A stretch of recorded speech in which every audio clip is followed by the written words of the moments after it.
हो वैदिकी अमृत ध्यान साधना प्रभात सत्संग में आप सभी साधक साधिकाओं का, उपासक उपासिकाओं का हार्दिक स्वागत है।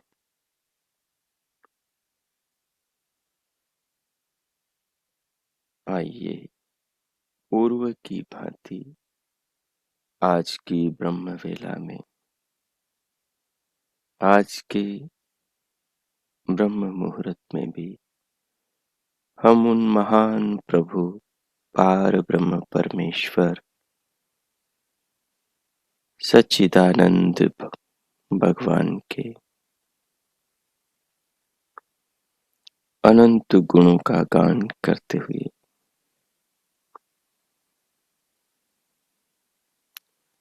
अपने हृदय को, अपनी आत्मा को, अपने अंतःकरण को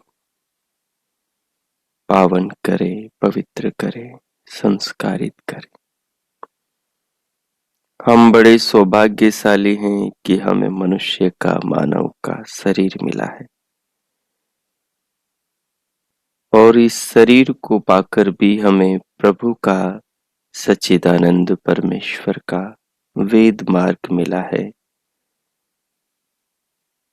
हमें निरंतर ऋषियों का मार्गदर्शन मिल रहा है, ऋषियों के विचारों का, ऋषियों के शास्त्रों का। हमारे पूर्वज ऋषि ऋषिकाओं ने जिस जीवन को जिया, वैदिक जीवन शैली से अपने जीवन को महान, उन्नत, श्रेष्ठ बनाया,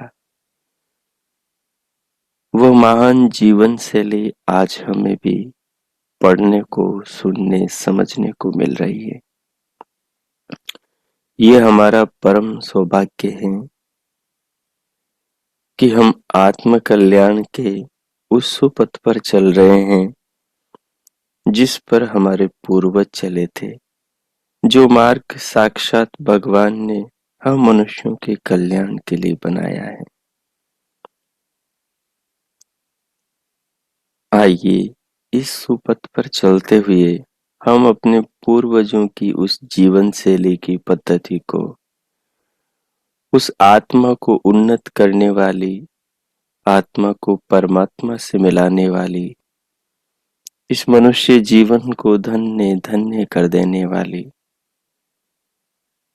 उस पद्धति का अनुसरण करें, उसका अवलोकन करें, उसको अपने जीवन में जिएं और अपने जीवन को उन महान महर्षियों की जीवन पद्धति के अनुसार जिएं, श्रेष्ठ बनाएं, सफल करें।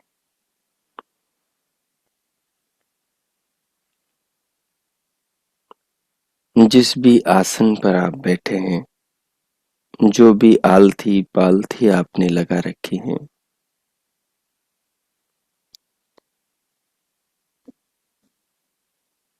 उसे व्यवस्थित कर लें और कमर, पीठ और गर्दन को सीधा करें। सहज रखें। दोनों हथेलियों को गोद में रखें। नेत्रों को मूंद लें और सिर से पांव तक, पांव से सिर तक पूरे शरीर को अनुभव करें।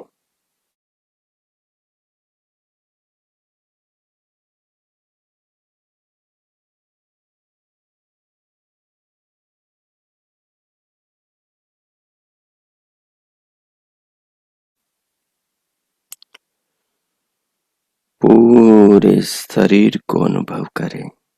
ये शरीर प्रभु की कृपा है।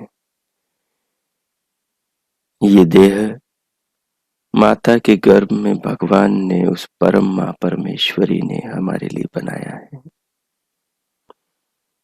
ये देह भव सागर से पार उतारने वाली इस आत्मा को नौका के रूप में मिली है। ये शरीर संसार में इस आत्मा को तमाम विषयों से, विकारों से, बुराइयों से विजय कराने के लिए मिला है। ये जो काया है, ये बड़ी अद्भुत प्रभु की माया है। इस काया में भगवान की ऐसी अद्भुत भीतर माया है। उस माया को, उस रचना को, उस व्यवस्था को, उस प्रभु की प्रतिभा को देखकर आत्मा सहज ही उन भगवान के प्रति समर्पित हो जाता है। आत्मा सहज ही उन भगवान से जुड़ जाता है। आत्मा सहज ही उनकी महिमा को प्रणाम करता है, नमन करता है, जो इस काया में प्रभु की अद्भुत चित्र विचित्र माया है। माया अर्थात उनकी महिमा है, उनकी रचना है, उनकी व्यवस्था है। इस प्रकार उन्होंने इस शरीर को, पिंड को और इस ब्रह्मांड को रचा है कि देखने वाला देखता रह जाता है, सोचने वाला सोचता रह जाता है और इस पर अनुसंधान करने वाले करते चले जाते हैं। जीवन ऊपर जीवन उनके बीतते चले जाते हैं, फिर भी इस माया का, प्रभु की इस रचना का, इस जगत का कोई और छोर हाथ नहीं लगता, कोई अंत नहीं पाता। इतने रहस्यों में रहस्य हैं, जैसे कदली के पात में पात है, जैसे प्याज के छिलके के नीचे छिलका होता है, और अंत में मिज्जी और फिर अदृश्य, कुछ भी नहीं मिलता। तो जो रचने वाली इस जगत को, इस शरीर को, इस पिंड को, इस ब्रह्मांड को शक्ति है, जिनका नाम ओम है, वे महान प्रभु अदृश्य अगोचर है। वो सबके ज्ञाता, सबको जानने वाले, सबके दृष्टा, सबको देखने वाले, सबके पिता, सबका पालन करने वाले, सबके पोषक, सबका पोषण करने वाले, सबकी माता, सबका निर्माता है। वे विधाता हमारे भीतर, बाहर, जगत में, देह में, शरीर में, संसार में सर्वत्र रमा है। हम शरीर को अनुभव कर रहे हैं तो हम प्रभु के प्रेम को अनुभव कर रहे हैं। हम शरीर को अनुभव कर रहे हैं तो हम साक्षात अपने उस महान पिता की इस महान कृपा, मनुष्य शरीर, देह, जीवन को अनुभव कर रहे हैं। हम कितने बड़े सौभाग्यशाली हैं कि हमें मनुष्य का, मानव का शरीर मिला है। हमें स्वयं की आत्मा को और जगत पिता परमात्मा को जानने का अवसर मिला है। हम कितने बड़े सौभाग्यशाली हैं कि हमें अपने पूर्वजों की संपदा को, उनके विचारों, उनके शास्त्रों को पढ़ने का सौभाग्य मिला है। हम कितने बड़े सौभाग्यशाली हैं कि हमें परमात्मा के विचारों को, उनके मंत्रों, उनकी ऋचाओं को सृष्टि के आदि में आरंभ में उत्पन्न हुए अग्नि, वायु, अंगिरा, आदित्य महर्षियों के हृदय में दिए उपदेश को आज सुनने को, पढ़ने को मिल रहा है। इसको अनुभव करें, इसे महसूस करें, इसे ज्ञान के चक्षुओं से खुले हृदय से स्वीकार करें, आत्मा से अनुभव करें कि हम कितनी सौभाग्यशाली। शरीर को अनुभव करते हुए अनुभव करें कि मैं प्रभु के प्रेम को अनुभव कर रहा हूं। भगवान ने कितने प्यार से इस शरीर को बनाया है। एक एक अंग को निहारें, शरीर की एक एक कोशिका से ये पूरा महल बना है। जैसे कोई एक एक ईंट से, एक एक कंक्रीट से, एक एक सीमेंट के कण से, पानी की बूंद से पूरा मकान, पूरा महल, पूरा भवन, पूरा प्रासाद बनता है। वैसे ही ये शरीर जिसमें 5 कोष हैं, जिसमें 10 प्राण हैं, जिसमें 3 शरीर हैं, जो अद्भुत विधाता की माया है, जिसमें 72,000 नसनाड़ियां हैं, जिसमें अनगिनत असंख्य अरबों खरबों कोशिकाएं हैं, जिसमें कोष्ठक, ऊतक, नाड़ी संस्थान, कितने तंत्र हैं, कितने अद्भुत भीतर अंग प्रत्यंग है। उस शरीर को हम अनुभव कर रहे हैं जो इस विशाल ब्रह्मांड का छोटा रूप पिंड है, जिसमें भगवान ने अपनी सारी प्रतिभा को अंगों के निर्माण में, अपने व्यक्तित्व के सृजन में लगाया है।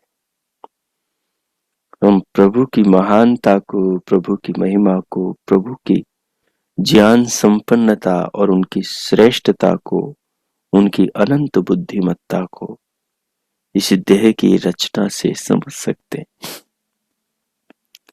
ब्रह्मांड की पिंड की रचना से माप सकते हैं कि वे प्रभु कितने महान हैं।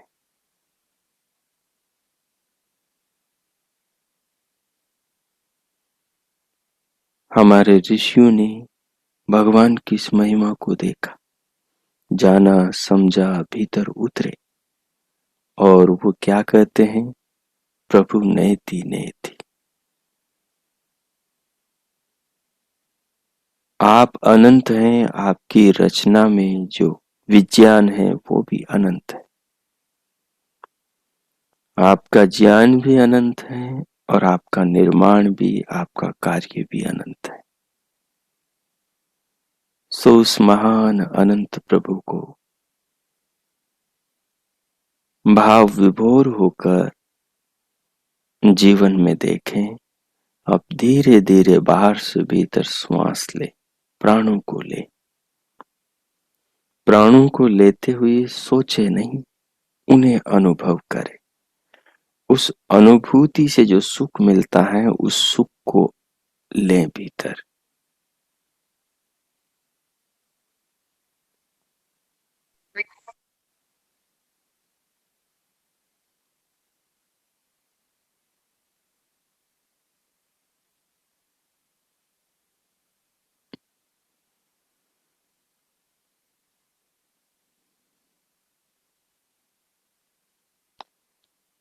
अनुभव करें, करते जाएं, धीरे धीरे श्वास को लंबा गहरा लयबद्ध करते हुए अनुभव के साथ लें।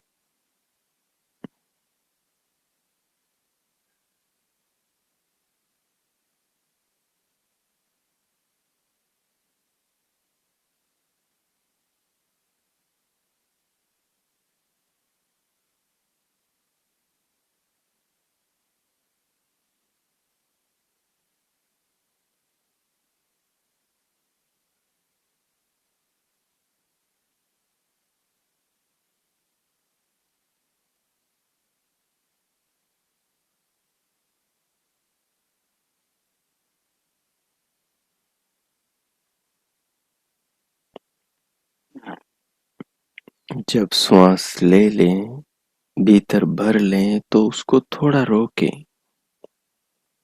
रोक कर स्वयं को, शरीर को अनुभव करें। रोक कर प्रभु के नाम का मानसिक जप करें और उस जप में पूरे शरीर को, स्वयं को ओतप्रोत अनुभव करें।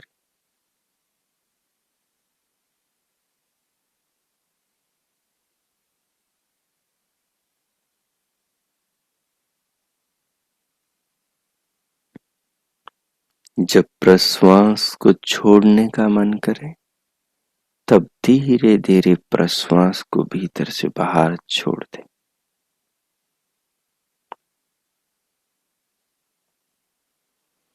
अब श्वास को लेते हुए विगत दिवस वाले प्रयोग की बात को जोड़ लें कि ये जो भीतर प्राण क्रिया हो रही है, प्राणों को बाहर से भीतर ले रहा है, ये कौन है?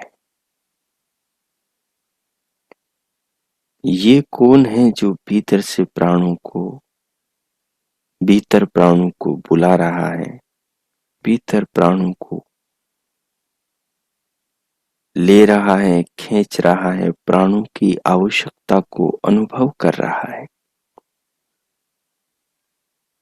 शास्त्र कहता है, ये जो प्राण अपान की क्रिया हो रही है, ये क्रिया इस बात का प्रमाण है कि शरीर में आत्मा है। जिस शरीर में चेतन तत्व, जिसको आत्मा बोलते हैं, वो होता है, तभी बाहर से भीतर प्राण जाया करता है। तभी बाहर से भीतर प्राण वायु को खींचा जाता है। यदि भीतर चेतन तत्व, आत्म तत्व न हो, तो बाहर से फिर भीतर प्राण नहीं जाता।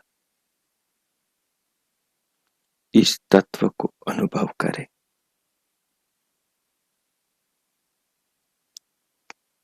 भीतर प्राणों को खींचने वाली आत्मा है। आत्मा की चेतना से सूक्ष्म शरीर चेतित, क्रियाशील हो रहा है। यद्यपि सूक्ष्म शरीर जड़ है,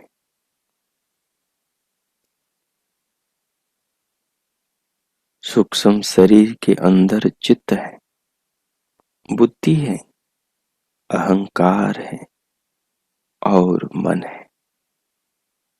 ये जो सूक्ष्म शरीर में चार ये अंतकरण है, इनके बाद ज्ञानेंद्रियां, कर्म इंद्रियां, तन मात्राएं सब इसी सूक्ष्म शरीर से जुड़ी है और ये सब स्थूल शरीर के अंदर कार्य करती।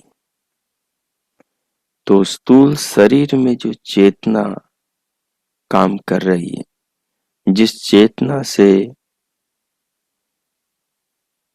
रस बन रहा है, भोजन से रस से रक्त बन रहा, मांस, मज्जा, अस्थि, मेद, धातु, शुक्र, शोणित बन रहे हैं।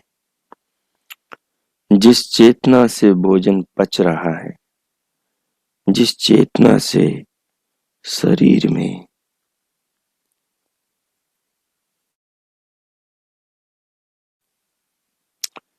अंगों का संचलन होता है, जिस चेतना से हमारा हृदय, हार्ट रक्त बना रहा है, शुद्ध कर रहा है, ये फुसफुसे, फेफड़े बाहर से वायु ले रहे हैं और भीतर अंदर उसको भेज रहे हैं। और ये प्राण भीतर जाकर अपान में, व्यान में, समान में, उदान में विभाजित हो रहा है। नाग में, कूर्म में, कृकल में, देवदत्त में, धनंजय में विभाजित हो रहा है और पूरी देह को धारण कर रहा है। ये सब अपनी आत्मा की जो चेतना है, जैसे बिजली में जो इलेक्ट्री होती है, विद्युत होती है, अपनी आत्मा में जो चेतना है, उस चेतना से अपना सूक्ष्म शरीर काम करता है। जैसे सेल में जो विद्युत होती है, घड़ी के सेल में जो बिजली होती, जो पावर इलेक्ट्री होती, उससे घड़ी की मशीनें कॉइल्स में करंट विद्युत जाता है और फिर उसकी गरारियों में गति उत्पन्न होती और उनकी गरारियों की गति ही फिर उस घड़ी की सुई को घुमाती। ऐसे ही अपनी आत्मा की चेतना से अपना सूक्ष्म शरीर चेतित होता है, चेतनावान क्रियावान होता है। सूक्ष्म शरीर के पार्ट चित्त, बुद्धि, अहंकार, मन और फिर मन से ज्ञानेंद्रियां, कर्मेंद्रियां और ज्ञानेंद्रियां फिर अपने विषयों से, नेत्र रूप से, श्रोत्र शब्द से, घ्राण गंध से, सुगंध से, दुर्गंध से, रसना रस से, स्वाद से, खट्टे से, मीठे से, कड़वे से, तिक्त से, कसाए से, कटु से, और त्वचा स्पर्श से, कोमल से, कठोर से, गुरुद्रे से, उष्ण से, शीतल से। इस प्रकार अपनी इंद्रियां फिर विषयों से, और इस प्रकार से ये सारा जीवन शरीर चलता है जिसमें आत्मा बैठा है। सब आत्मा की चेतना से होता है। तो बाहर से प्राण जो भीतर आ रहा है, ये सूक्ष्म शरीर में ईश्वर की व्यवस्था के कारण से स्थूल शरीर अपनी जरूरत प्राण को अनुभव करता है और बाहर से भीतर खींचता है।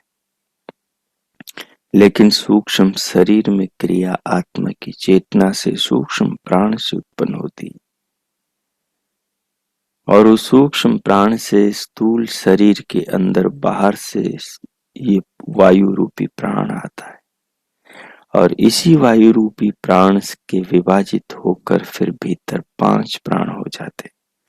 फिर उन 5 प्राणों से और 5 प्राण उत्पन्न होते हैं, उपप्राण, और यही 10 प्राण मिलकर 11 प्राण मिलकर पूरे शरीर को मनुष्य के जीवंत पर पर्यंत धारण करते हैं। तो भीतर अनुभव करो इस तत्व को, अनुभव करो इस तत्व को कि बाहर से जो प्राण को भीतर खींच रहा है, जिसकी चेतना से सूक्ष्म शरीर और स्थूल शरीर प्राण को भीतर ले रहा है, वो जो चेतना का स्रोत आत्मा है, वो आत्मा मैं हूं। मैं हूं मतलब ये शरीर मैं नहीं हूं। शरीर उस प्राण को, बाहर की वायु को भीतर नहीं खींच रहा। शरीर खींच तो रहा है, परंतु शरीर के पीछे बैठे आत्मा की चेतना के होने से शरीर खींच रहा है। तो जो चेतना है, क्योंकि आत्मा ही जानने वाला है शरीर में, और जानने वाला शरीर में कोई नहीं है। जानने का काम केवल आत्मा का है। शरीर जड़ है, निर्जीव है, इसमें बोध नहीं, इसमें चेतना नहीं, ये अनुभव नहीं कर सकता। शरीर में जो अनुभव होते हैं वो इंद्रियों के द्वारा, मन के द्वारा, अहंकार, बुद्धि और चित्त के द्वारा आत्मा को तदाकार चित्त की वृत्तियों से होता है। तो आत्मा जानने वाला है। तो जब आप श्वास लेंगे तो उस श्वास में आप झांकेंगे। उस श्वास को लेते हुए आप अंदर फोकस करेंगे कि श्वास को खींचने वाला कौन है, श्वास को जानने वाला कौन है।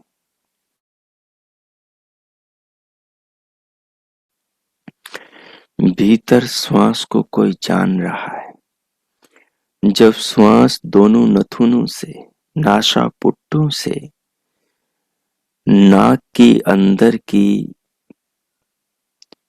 झिल्ली से हवा जब गुजरती है, फेफड़ों की ओर जाती है, तो वहां जो वायु और उस झिल्ली के बीच जो घर्षण होता है, उस घर्षण को, उस घर्षण से उठी तरंग को मन चित्त में पहुंचाता है और उसी तरंग को आत्मा जानता है।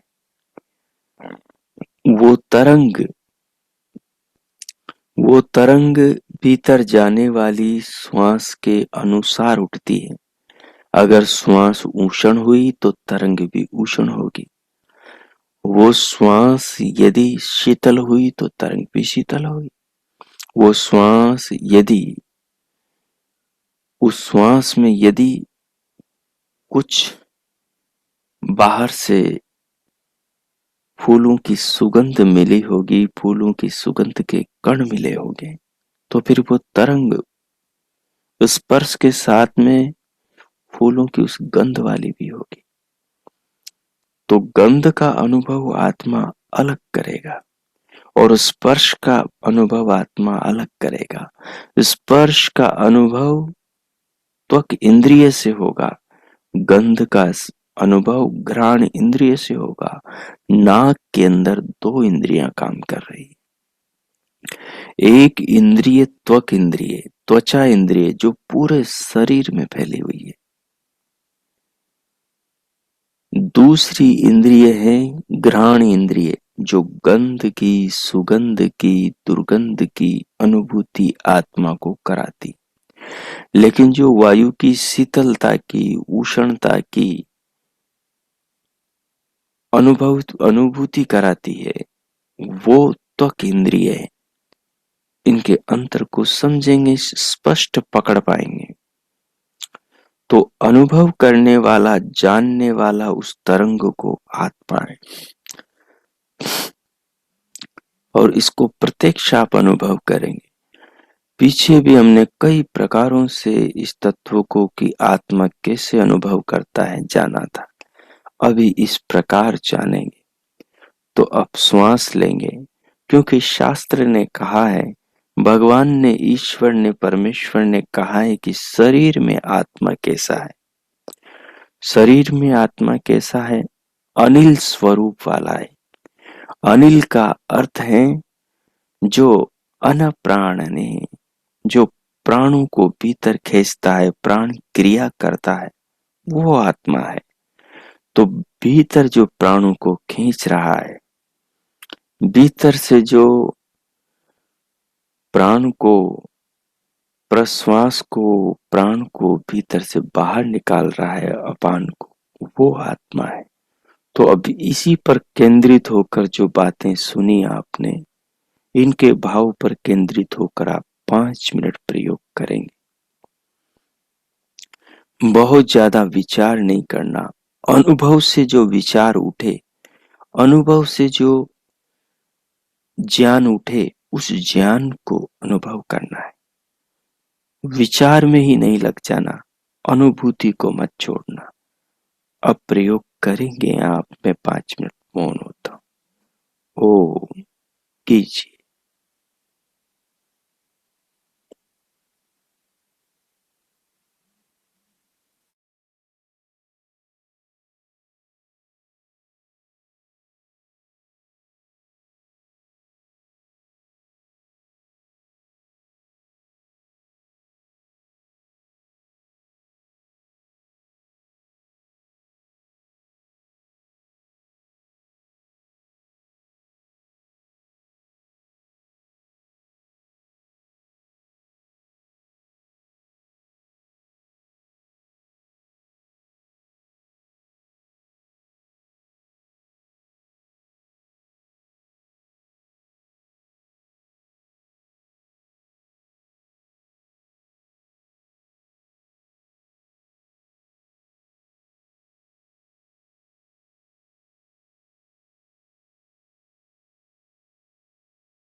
हो।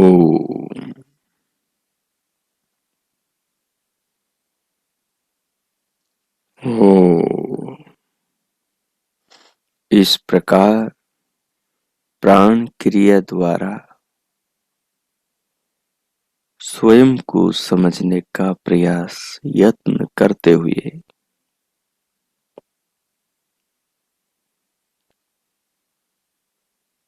अब इस शरीर के स्वामी, बाहर से भीतर आने वाले प्राण के दाता परमेश्वर का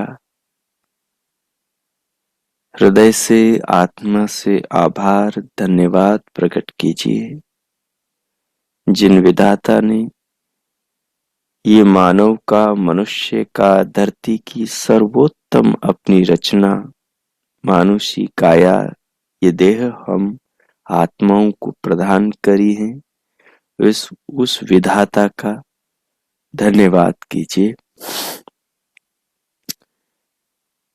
जिस प्रभु ने हमें इस शरीर में बिठाया है और इस शरीर को हमें सुपुर्द किया है और इस शरीर की सारी व्यवस्थाओं को अपने हाथ में लिया है।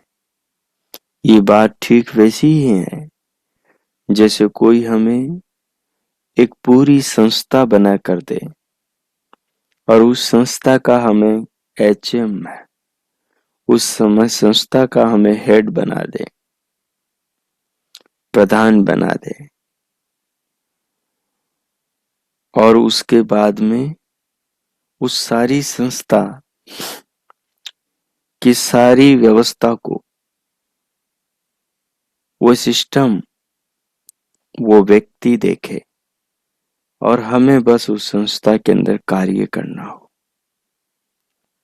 क्या लाना है, क्या ले जाना है, क्या खराबी है, वो कैसे ठीक करनी, वो सारी चीजें, और बस हमें उस संस्था में काम करना हो, जो उस संस्था का कार्य हो।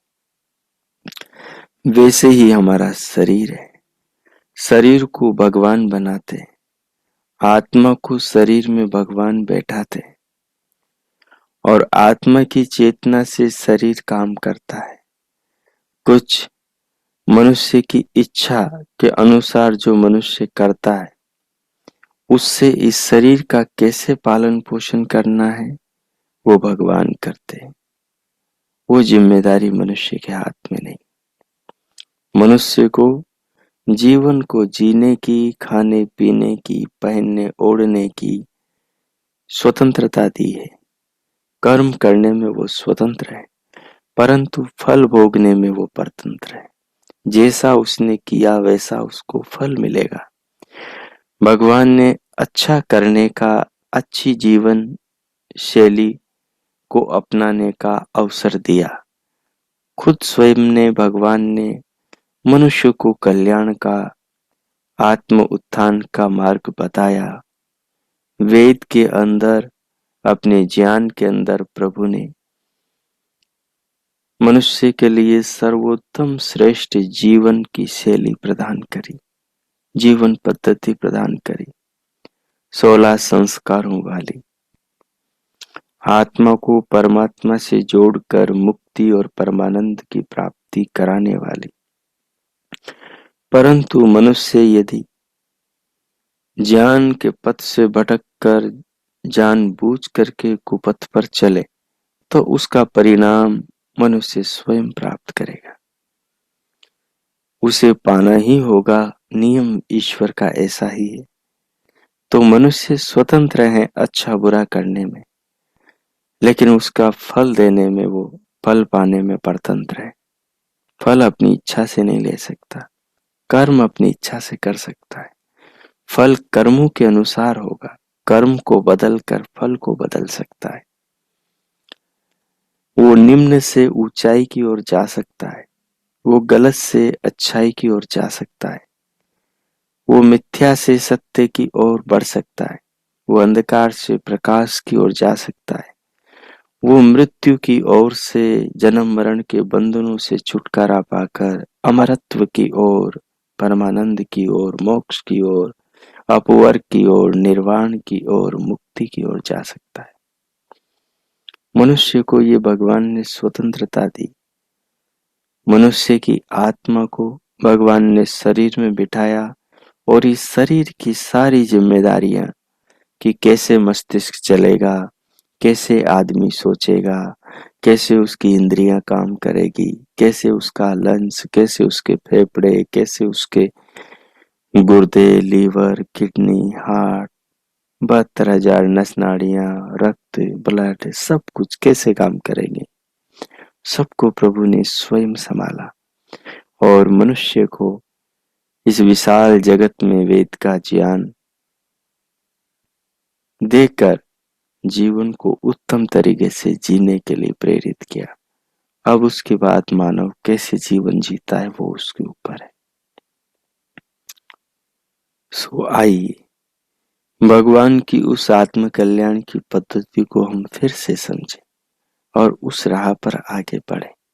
जीवन बड़ा अनमोल है, इसको बहुत संकल्पित होकर इसके एक एक क्षण, एक एक पल को श्रेष्ठ बनाना चाहिए। अपने उत्थान में, अपनी उन्नति में लगाना चाहिए, अपने कल्याण में, अपने सृजन में लगाना चाहिए, ताकि अपना अगला जीवन मनुष्य के रूप में हो, पशु पक्षी कृमि कीट पतंगों कीड़े मकोड़ों के रूप में न हो, मानव के रूप में हो, श्रेष्ठ माँ बाप के घर में हो, उत्तम सगे संबंधियों के साथ हो, उत्तम राष्ट्र में, उत्तम समाज में, उत्तम परिवेश में, उत्तम वातावरण में, उत्तम परिवार में जन्म। और फिर से ये जीवन वेदों की राह पर चले, फिर से ये जीवन ऋषियों के मार्ग पर चले, फिर से ये जीवन अपने और राष्ट्र के कल्याण में समर्पित हो और अंततोगत्वा परमानंद की प्राप्ति करके आत्मा परम आनंद में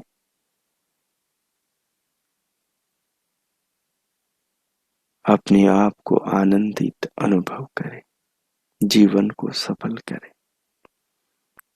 तो इस प्रकार से इस जीवन की पद्धति का जीवन में स्वीकार करना चाहिए और इसे अपनाकर जीवन का उत्थान करना चाहिए, जीवन को सफल बनाना चाहिए। अब आएगी इस सारे भाव को ध्यान में रखकर भगवान से प्रार्थना करें और स्वयं स्वयं को संकल्पित करें कि किस प्रकार का हमें जीवन जीना है। इस प्रकार संकल्प लें कि संकल्प दिन में भी, व्यवहार में भी अपने साथ में जाए। संकल्प का, व्रत का बड़ा जीवन में महत्व है। वो टूट जाए तो दुखी नहीं होना चाहिए, वो खंडित हो जाए तो दोबारा लेने से संकुचित नहीं होना चाहिए, संकोच नहीं करना चाहिए, दोबारा फिर से संकल्प लेना चाहिए, बार बार लेना चाहिए और उन संकल्पों के द्वारा स्वयं के मन को मजबूत करना चाहिए और जीवन को अच्छाई के सुपथ पर चलाना चाहिए। मैं 2 मिनट मौन होता हूँ। इस जीवन के लिए भगवान का धन्यवाद करें और इस जीवन को कैसे श्रेष्ठ बनाना है इस पर विचार करें और अपने आप को, जीवन को श्रेष्ठ बनाने के लिए संकल्पित करें। ओ कीजिए।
हो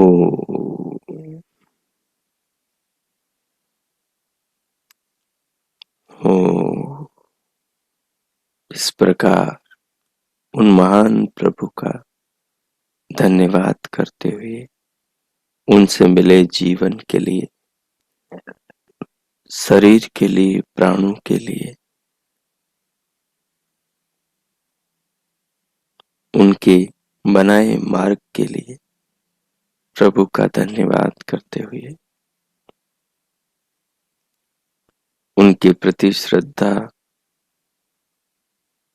भावना को समर्पित करते हुए अपने जीवन को वायुरनीलम अमृतम अथेदम भस्मांतम शरीरम ओम कृतम स्मर कृतो स्मर कृतम स्मर के आदर्श पर चलाने के लिए स्वयं को संकल्पित करते हुए अभी संकल्प के साथ, इस भाव के साथ, भगवान के धन्यवाद के भावों के साथ शांति पाठ करेंगे।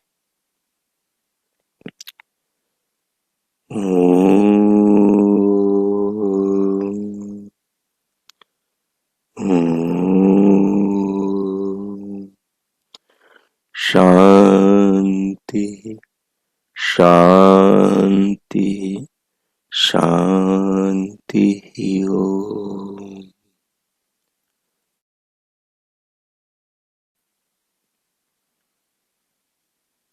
हो आज का आप सबका दिन शुभ हो, मंगलमय हो। प्रभु से सबके लिए बहुत बहुत शुभकामनाएं, बहुत बहुत मंगल कामनाएं।